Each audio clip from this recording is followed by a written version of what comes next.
Malmö is Sweden's third biggest city, and it's a city full of culture and architecture and food.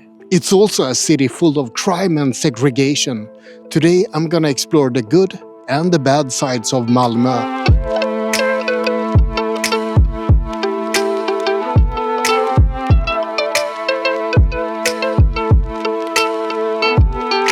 Malmö has a lot of interesting sights. Turning Torso is a gorgeous skyscraper that was voted one of the 7 wonders of Sweden. And you also have the Öresund Bridge, a 7.4-kilometer long bridge that connects Denmark and Sweden. That's also one of the 7 wonders of Sweden, by the way. It's a bit unfair of Malmö to hog 2 places on that list. The world's first non-violent statue can also be found here. You know, the knotted gun. It was designed by the Swedish artist Carl Fredrik Reuterswärd, and these days you can see similar statues in 30 different locations, from New York City to Beijing. You used to be able to see a statue of Zlatan Ibrahimovic in Malmö as well, but not any longer. In 2019, Zlatan bought into the Swedish football team Hammarby, and that made many people here upset. Because of that, the kind and loving Malmö football supporters vandalized and damaged the Zlatan statue because they didn't approve of his two-timing with other teams, so the statue was taken down for repairs.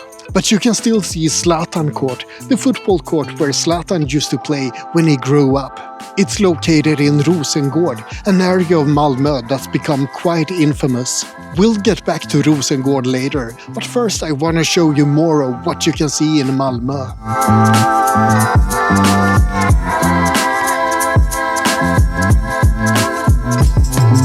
Malmö will host Eurovision Song Contest 2024, which means that the whole city will be crowded with fabulously dressed people in May.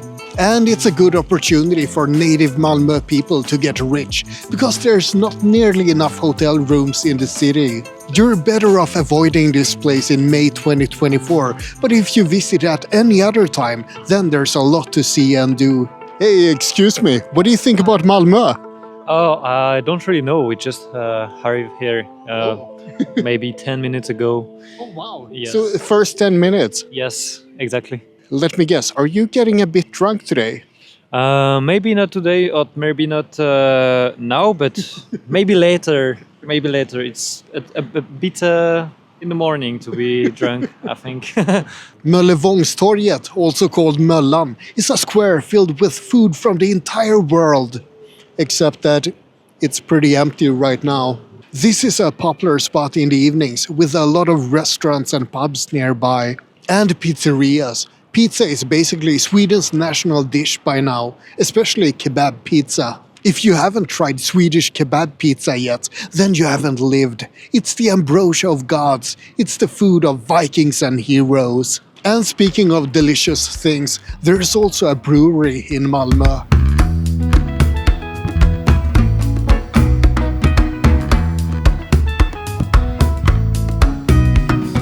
Malmö Brewing Company has been delivering local craft beer to thirsty Malmö people since 2010. They have a tap room and a restaurant, but most importantly, a brewery. But unfortunately, I'm not gonna try any of that beer myself right now, because I'm riding an electric scooter. I would never ride an electric scooter while drunk. If you want something other than beer, you can also visit the Sherlock Holmes cocktail bar. Here you can enjoy old-fashioned drinks while you solve mysteries at the same time. They also have puzzles and escape rooms, but unfortunately they're not open today. This was a bit of a miserable display of bars and pubs, but just wait, I've got something special coming up. It's not some place to drink, it's all about strange food instead. There's one museum in particular that Malmö is famous for, or rather infamous for, and that's the Disgusting Food Museum. Maggots, insects, rotten fish, this museum has 80 of the world's most disgusting types of food. Surströmming, fermented herring from Sweden that smells like sewer.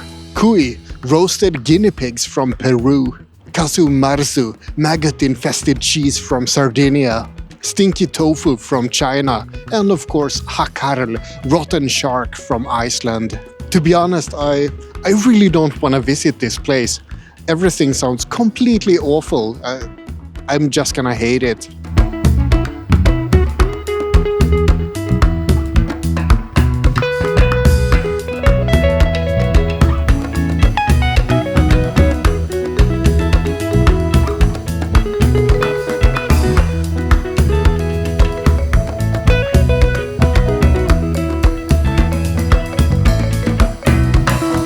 I mentioned that there's a lot of crime in Malmö, but before we get to that, let's talk about the history of the city. 340,000 people live in Malmö, so it's not a huge town, but it's still a place that's put its mark on Sweden. The history of Malmö begins in the 1100s, when Malmö was a small farming village that actually was located a bit further inland. The name of the village was first mentioned in 1170, but then it was called Malmhaugar or Malmöja. Malm is the Swedish word for ore, but it could also mean gravel back then. And haug or öja means hill, so Malmö was just named the Gravel Hill. The town expanded and became more important in the 1300s though, primarily because of fishing and trade. Malmö was actually Danish back then. All of Scania belonged to Denmark up until the peace at Roskilde in 1658. King Carl X won a decisive battle over Denmark, and Malmö, along with all of Scania, was given to Sweden. But after that, Sweden basically forgot about Malmö for a while.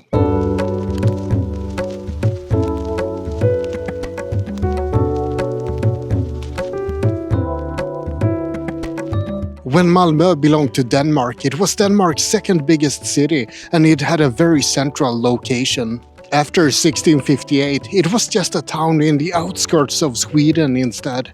Around 5,000 people lived in Malmö back then, and that was actually a pretty significant amount of people for the Nordics. There was a lot of scheming and fighting in the town. Danish rebels tried to make a coup, and Danish troops also tried to attack the city in the 1700s. The 1700s also saw a lot of improvements to the city. Factories that produced wool and tobacco were built, and Malmö also got a proper harbor.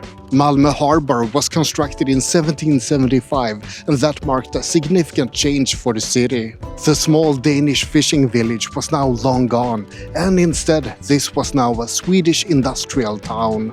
Malmö continued to grow, and in 1840 Frans Henrik Kockum built a mechanical workshop here. Farming machinery, steam engines, and amusement park rides were constructed here, and the town grew rapidly. In 1840, there were 25,000 people in Malmö. In 1880, there were close to 40,000 people, and in 1914, there were 100,000 people here. Malmö was definitely not a fishing village anymore. By now, it was a significant city and the third biggest city in Sweden.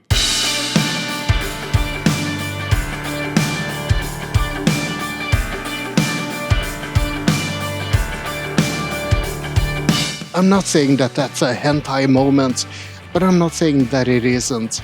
There's a lot of street art in Malmö, and many people enjoy renting a bike so they can explore every nook and cranny. Malmö Bike Tours is a company that arranges, well, bike tours as the name would suggest. Another way to see Malmö is to rent a paddle boat and traverse the canal that runs through the city. I'm not gonna do that today because it's way too cold, but I'm gonna show you a bit of the canal at least.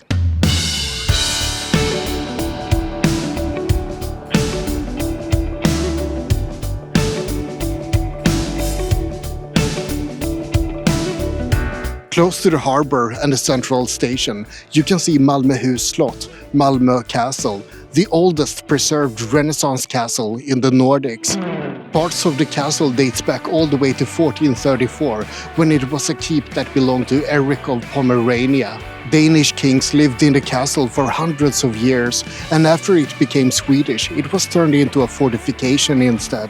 Over time, it lost its significance as a fort, and in 1937, it became a museum instead. and then a refugee camp in 1945 for World War II victims, but now it's back to being a museum again. Another interesting fact about Malmö is that Sweden's oldest mosque can be found here. The mosque has been the center for a lot of controversy and a couple of attacks as well, which leads me to another topic.